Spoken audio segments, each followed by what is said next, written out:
Hello friend, आप सभी का इस वीडियो में स्वागत है। तो हम लोग मध्यकालीन भारतीय इतिहास देख रहे थे, जिसमें हम लोगों ने तुगलक वंश को स्टार्ट किया था और गयासुद्दीन तुगलक के बारे में देख लिया था। आज हम गयासुद्दीन तुगलक के पुत्र मोहम्मद बिन तुगलक के बारे में देखेंगे, जो कि मोस्ट इम्पॉर्टेंट है।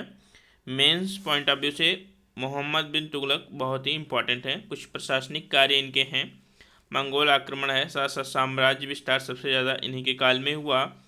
तो इन सभी के बारे में देखेंगे, इम्पॉर्टेंट है। तो चैनल पे नए हैं तो प्लीज़ चैनल को सब्सक्राइब कर लीजिएगा। मात्र आपको 10 से 15 मिनट देने की ज़रूरत रहती है। आप पूरे दिन में 10 से 15 मिनट निकाल सकते हैं, आराम से देख सकते हैं। 100% आपका मेंस कंप्लीट हो जाएगा, तैयार हो जाएगा अच्छे से। पूरा दिन आप कोई भी सब्जेक्ट पढ़िए, कोई प्रॉब्लम नहीं है। बस 15 से 20 मिनट आप लोग दे दीजिएगा, आपका 100% कंप्लीट हो जाएगा। चलिए देखते हैं मोहम्मद बिन तुगलक के बारे में। तो गयासुद्दीन तुगलक के पुत्र मोहम्मद बिन तुगलक, जिनका शासनकाल कब तक का है, तो 1325 से लेकर 1351 ईस्वी के बीच।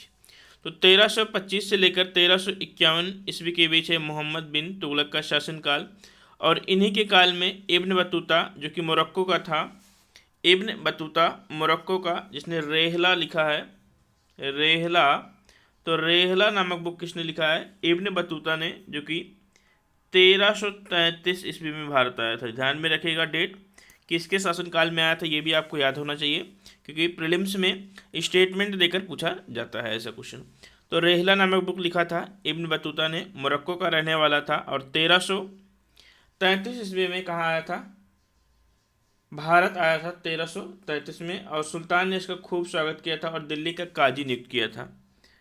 और बाद में इसको चीन के राजदूत के रूप में भेजा गया था चीन में। तो दिल्ली का काजी भी नियुक्त किया गया था। दिल्ली का काजी किसने नियुक्त किया था? तो एमबीटी ने। अब मोहम्मद बिन तुगलक को हम लोग साथ में एमबीटी कहकर जानेंगे। चलिए देखते हैं करके। तो मोहम्मद बिन तुगलक का जो नाम है, उसको जूना खां या उलूग खां के नाम से भी जाना जाता है, याद रखिएगा। जूना खां व उलूग खां के नाम से जाना जाता है। पूरे दिल्ली सल्तनत में यदि कोई पढ़ा लिखा था, जानकार था, वो था एमबीटी। और सबसे असफल यदि कोई रहा तो वो भी था एमबीटी।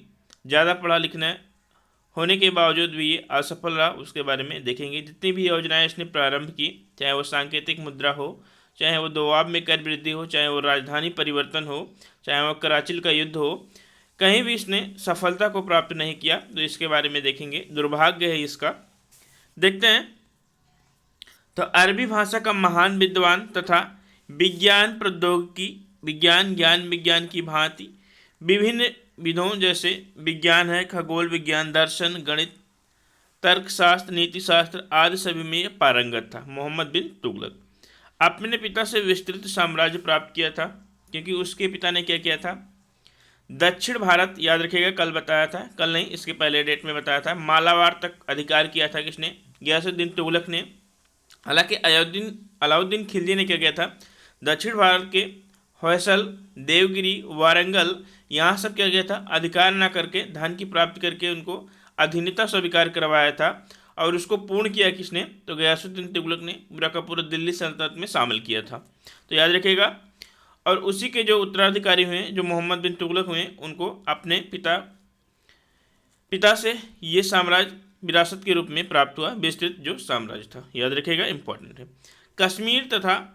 कश्मीर तथा आधुनिक बलूचिस्तान को छोड़कर समस्त हिंदुस्तान दिल्ली के नियंत्रण में था इस समय, मोहम्मद बिन तुगलक के समय। बहुत इंपॉर्टेंट है। तो कश्मीर तथा आधुनिक जो बलूचिस्तान है, जो कि पाकिस्तान में है, को छोड़कर समस्त हिंदुस्तान जो था वो दिल्ली के नियंत्रण में था इस समय। साथ में विदेशी जो राज हुआ करते थे, उनसे घनिष्ठ संबंध रखता था कौन? आपका एमबीटी। तो वो चीन, ईरान, मिस्र, इन सब से क्या करता था? घनिष्ठ संबंध स्थापित किया था एमबीटी ने। नस्ल और वर्गों तो नस्ल और वर्ग विभेद को समाप्त करके योग्यता के आधार पर इसने क्या किया था? नियुक्ति की थी। चाहे वो उच्च कुल के हों, चाहे वो निम्न कुल के हों, चाहे वो मुस्लिम हो, चाहे वो हिंदू हों, सभी को उसने उच्च पद दिया था। ये इसकी व्यवहारिकता है, इसकी महानता है। इसके बारे में मूल्यांकन जब करेंगे, क्योंकि एमबीटी का 2 क्लास आएगा, आज एक आएगा और एक कल आएगा, तो मूल्यांकन का जो क्लास होगा वो कल देखेंगे। राजत्व सिद्धांत देखते हैं। इससे पहले हम लोगों ने राजत्व सिद्धांत देखा था अलाउद्दीन खिलजी का, और इससे ही पहले देखा था अलाउद्दीन खिलजी के पहले बलबन का। तो बलबन ने तो जिल्ले इलाही, ईश्वर का प्रतिबिंब ने, ईश्वर ही पैगंबर के बाद यदि किसी का स्थान है तो वो सुल्तान का है, ये सब किया था। अब देखते हैं राजत्व सिद्धांत में ईएमबीटी ने क्या किया। तो दैवीय सिद्धांत की भांति था, इसका जो राजत्व सिद्धांत था वो दैवीय सिद्धांत की भांति था। उसका मानना था कि सुल्तान बनना ईश्वर की इच्छा है।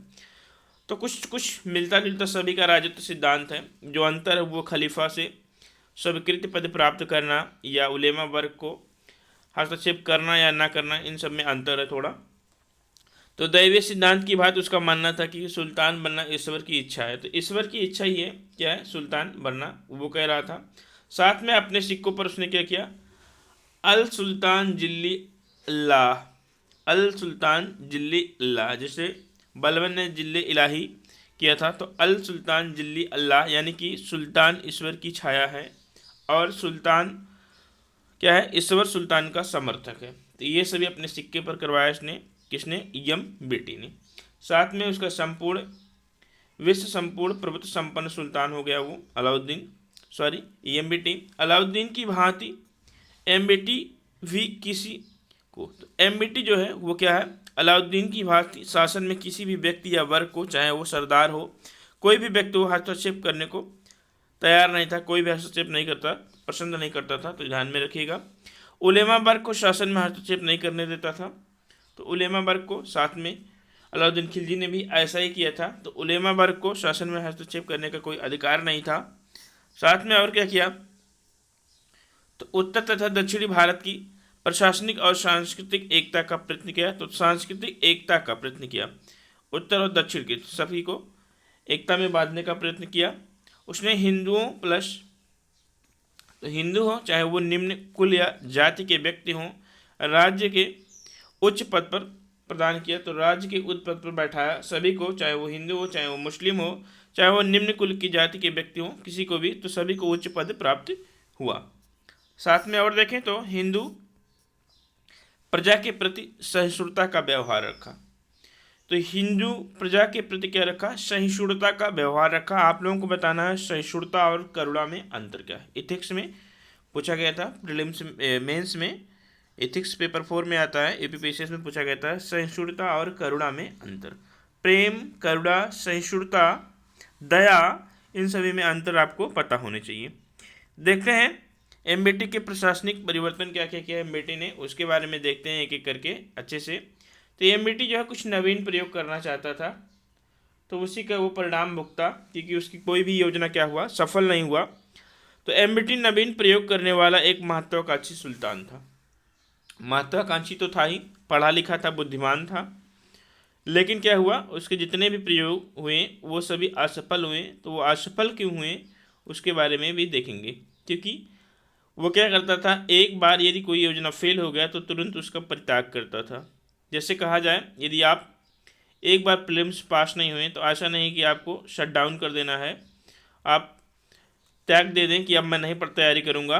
तो प्रयास करना जरूरी रहता है, एक नहीं, 2 बार, 3 बार। तो इसने क्या किया था, एमबीटी ने कोई भी योजना यदि एक बार भी असफल हुई तो तुरंत उसका परित्याग करके दूसरी योजना चालू करता था। तो ये है इसकी असफलता का एक मुख्य कारण माना जाता है। एमबीटी की नवीन योजना क्या थी, तो राजस्व में सुधार। तो राजस्व में सुधार करना उसका एक नवीन योजना थी। तो राजस्व व्यवस्था में सुधार करने के लिए उसने कानून बनाए, नियम बनाया, कानून बनाया। क्या बनाया कि सूबों की आय व्यवस्था का हिसाब रखने के लिए एक रजिस्टर तैयार करवाया। तो जितने भी सूबे थे, छोटे थे, बड़े थे, सभी के लिए क्या किया, एक रजिस्टर बनवाया और सभी को आय व्यय का एक हिसाब रखने के लिए कहा। और जो आय व्यय नहीं चुकाता था उसको क्या किया था, दंडित करने का भी अधिकार दिया गया कि दंड का भी भागीदारी होगा। साम्राज्य में समान लगान व्यवस्था को लागू किया। तो सभी पर समान व्यवस्था को लागू किया गया समाज में, चाहे वो गांव में हो चाहे जहाँ पे हो। लेकिन उसकी जो ये व्यवस्था थी वो क्या हुई, अंततः असफल हुई। और ये असफल क्यों हुई इसका कारण नहीं बताया गया है। तो इसका कारण नहीं पता चलता है कि असफल क्यों हुआ था। अन्य जो है उसके बारे में पूरा का पूरा कारण विवरण है। सेकंड था दोआब में कर वृद्धि। 1325 से 1327 ईस्वी के बीच में दोआब में कर वृद्धि किया। और दुर्भाग्य उसका समझिए क्या है कि जब उसने दोआब में कर वृद्धि किया तो क्या हुआ था, उस समय अकाल और सूखा पड़ गया था, जिससे किसानों को कर व्यवस्था में देने में क्या हुए, असहज महसूस किए, असमर्थ हुए। और इसी का विद्रोह किया गया किसानों के द्वारा, तो ये भी एक असफलता का कारण था। तो सुल्तान ने दोआब में कर वृद्धि की। याद रखेगा उस समय वहाँ सूखा और अकाल पड़ रहा था। जब उसने दोआब में कर वृद्धि की तो उसने विचार विमर्श नहीं किया, ये उसकी गलती है। तो उस समय सूखा और अकाल पड़ा हुआ था, अतएव क्या हुआ, किसान खेती छोड़कर चोरी डकैती का पेशा करना शुरू कर दिए। जब किसान के पास कोई विचार, कोई अन्य विकल्प नहीं बचा, तो वो लोगों ने क्या किया, खेती बाड़ी को छोड़ दिया, कर व्यवस्था को देने से मना कर दिया, क्योंकि जब उत्पादन ही नहीं हो रहा तो कर व्यवस्था कहाँ से दिया जाएगा। तो उसने चोरी डकैती करना प्रारंभ कर दिया। साथ में सरदारों ने क्या किया, जो अधिकारी थे वो क्या किए, बहुत से लोगों को से क्या किए, कठोरता से क्रूरता से लगान वसूले। और इन्हीं सभी को देखते हुए किसानों ने क्या किया, सुल्तान के प्रति क्या किया, विद्रोह कर दिया। लेकिन सुल्तान ने बड़ी क्रूरता के साथ विद्रोह को दबाया। ये भी इसका है कि क्रूरता के साथ विद्रोह को दबाया, तुरंत ही फैसला करता था सुल्तान।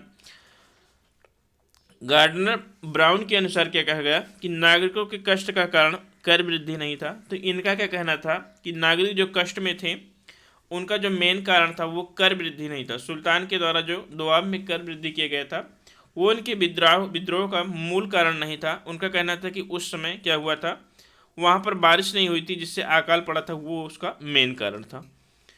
अगला पॉइंट क्या है कि सुल्तान ने क्या किया, इससे सुल्तान ने आय में तो वृद्धि नहीं कर पाया। क्यों नहीं कर पाया, क्योंकि किसानों ने विद्रोह कर दिया था, उनके पास जब उत्पादन ही नहीं तो वो कर कहाँ से देंगे। तो ये भी व्यवस्था उसकी असफल होती है। सुल्तान ने आय में कर वृद्धि तो नहीं कर पाया, बल्कि क्या हुआ, वो प्रजा के प्रति क्या हुआ, निंदा उसको सहना पड़ा।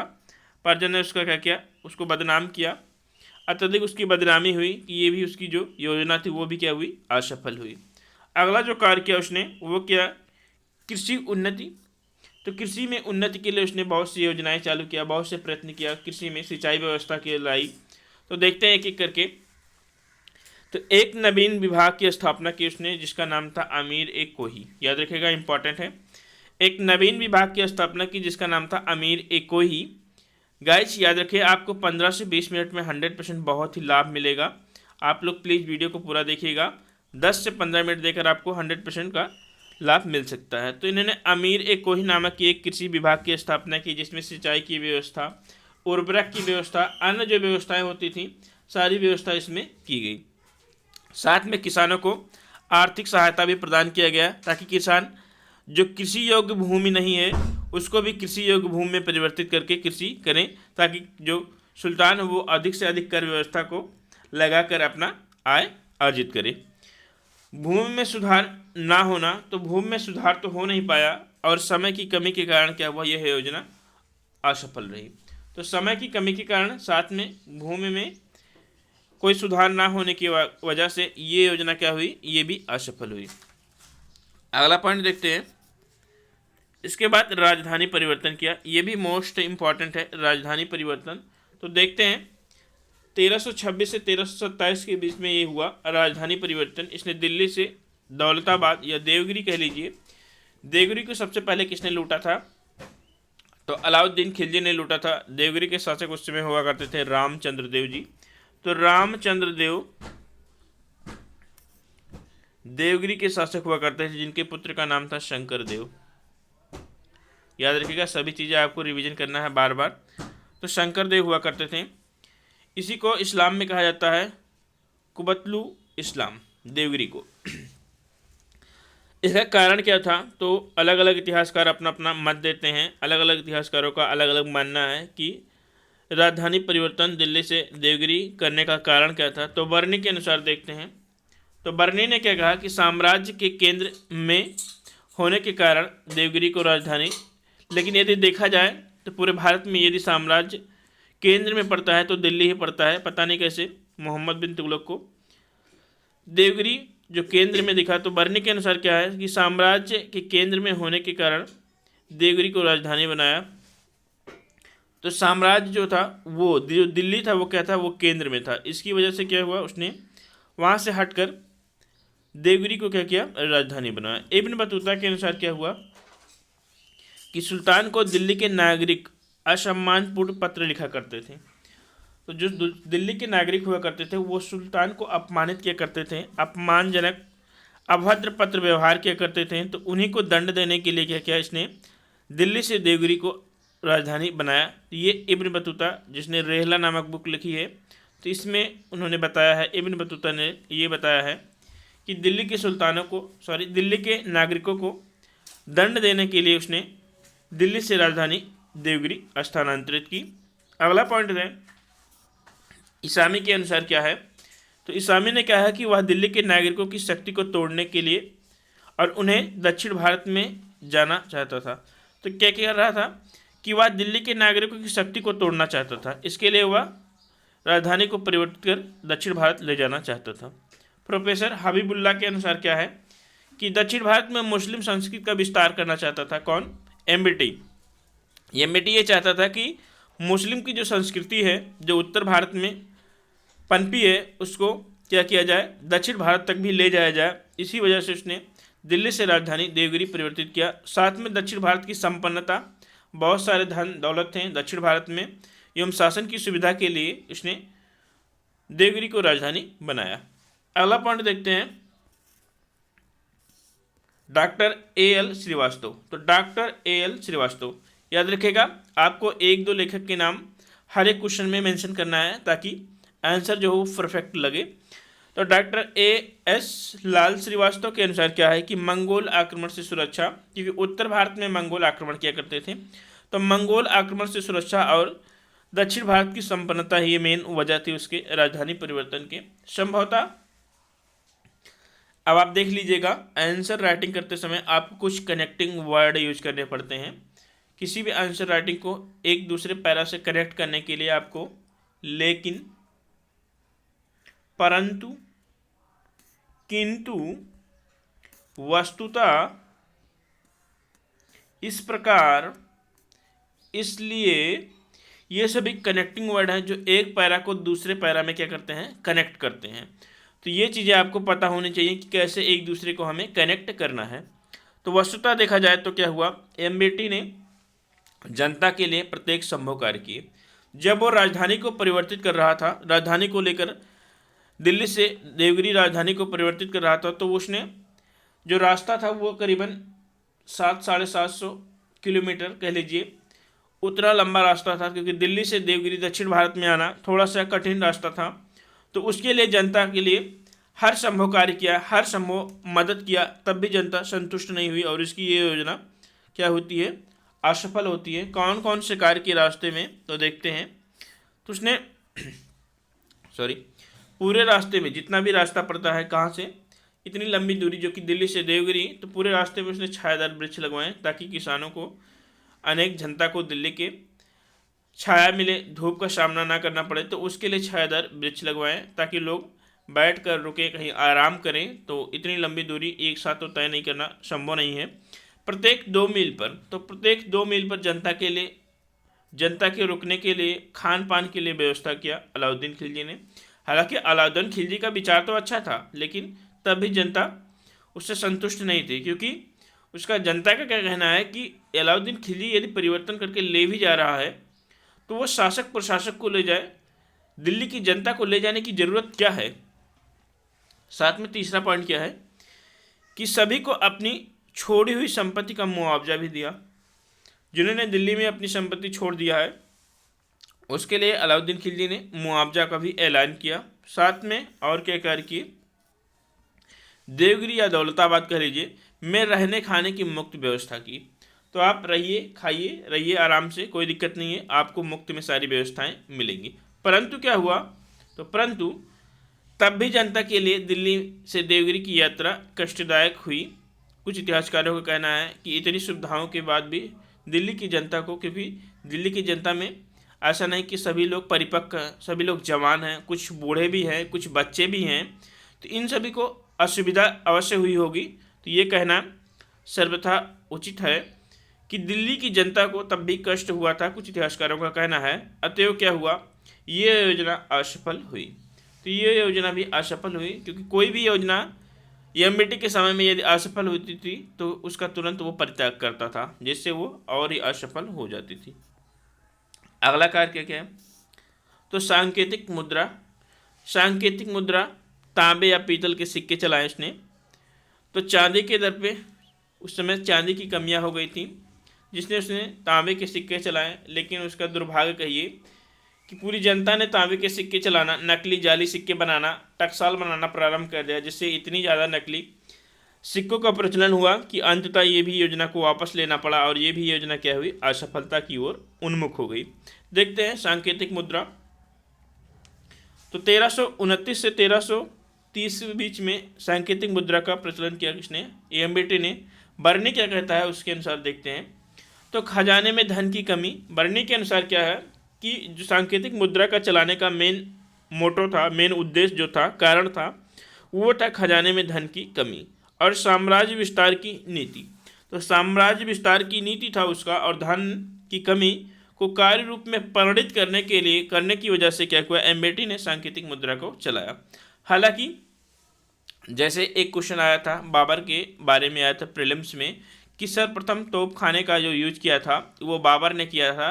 तो वो क्वेश्चन पूछा गया था प्रीलिम्स में, यूपीपीसीएस में नहीं, आईएएस में पूछा गया था, और वो क्वेश्चन जो है वो गलत था, क्योंकि उससे पहले बहमनी साम्राज्य ने उसका यूज किया था। तो ये भी पूछा जा सकता है कि सांकेतिक मुद्रा का प्रचलन सबसे पहले दिल्ली सल्तनत के किसने, एम्बेटी ने किया था। तो ये नहीं, इससे पहले भी अलग देशों में किया जा चुका था। ईरान में कैरवात खां द्वारा ये योजना पहले से ही प्रारंभ की गई थी, सांकेतिक मुद्रा का प्रचलन किया गया था ईरान में, किसके द्वारा, कैरवात खां के द्वारा। तो याद रखिएगा सॉरी, ईरान में कैरवात खां के द्वारा ये योजना प्रारंभ की गई थी, हालांकि वो सफल नहीं हुई थी, असफल हुई थी। साथ में चीन में कुबलाई खां के द्वारा ये प्रारंभ किया गया था। तो चीन में कुबलाई खां के द्वारा ये प्रारंभ किया गया था और ये सफल हुई थी। तो कुछ इतिहासकारों का ये मानना है कि ये जो मुद्रा प्रारंभ किया गया था ये यहाँ से प्रेरणा लेकर किया गया था। तो प्रेरणा स्रोत ये जो माना जाता है, कुछ इतिहासकारों का नाम है कि मोहम्मद बिन तुगलक ने जो प्रेरणा स्रोत लिया था वो यहाँ से ही लिया था।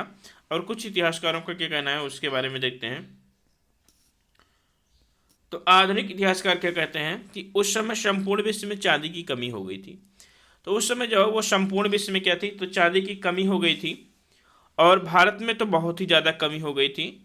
इसी के कारण उसने सांकेतिक मुद्रा चलाई। तो इसका एक कारण ये भी माना जाता है, सुल्तान ने उसका मूल्य, जो सुल्तान ने सांकेतिक मुद्रा जब चलाई क्या हुआ, तो उसका मूल्य चांदी के टका के बराबर कर दिया। अब आप ये सोचिए, यदि भारत जो 10 रुपये का सिक्का चलाता है, ठीक, और कोई तांबे का और सिक्का हो, कोई तांबे का कोई सामान हो, और यदि दोनों का मूल्य बराबर हो जाए तो लोग 10 रुपये के सिक्के को संग्रह नहीं करने लगेंगे, तो सिक्का वो प्रचलन में कहाँ रहेगा लोग। और यदि सिक्के का दाम भी ज़्यादा हो तांबे के किसी चीज़ से, सिक्के का यदि वजन में दाम ज़्यादा हो, तो क्या हुआ, लोग उसका संग्रह कर ले लगेंगे। तो वही परिणाम भुगतना पड़ा किसको, एम्बेटे को। तो चांदी के टका के बराबर इसने कर दिया। तो लोगों ने क्या किया, चांदी के टका को तो संग्रह करना प्रारंभ किया, लेकिन क्या किया, और लोगों ने नकली सिक्के बनाना प्रारंभ कर दिया, लोगों ने जाली सिक्के बनाना प्रारंभ कर दिया। तो बर्नी क्या कहता है, लोगों के घर जो है वो टकसाल बन गए। जितने भी लोग थे, कोई भी जनता, गरीब हो या अमीर हो, मुस्लिम हो या हिंदू हो, सभी के घर टकसाल बन गए, सभी ने नकली सिक्के ढालना शुरू कर दिया, और इसी का परिणाम भुगतना पड़ा किसको, एम्बेटे को। तो अंततः इसने भी इस योजना को वापस ले लिया और सभी को चांदी और सोने को बांटा, क्योंकि उस सभी के पास मुद्रा की कमी थी। तो ये भी योजना उसकी असफल हुई। तो देख सकते हैं जितनी भी योजनाएं उसने प्रारंभ किया था, सभी की सभी योजनाएं क्या हैं, उसकी असफलता की ओर गई। तो ये एक प्रमुख कारण है।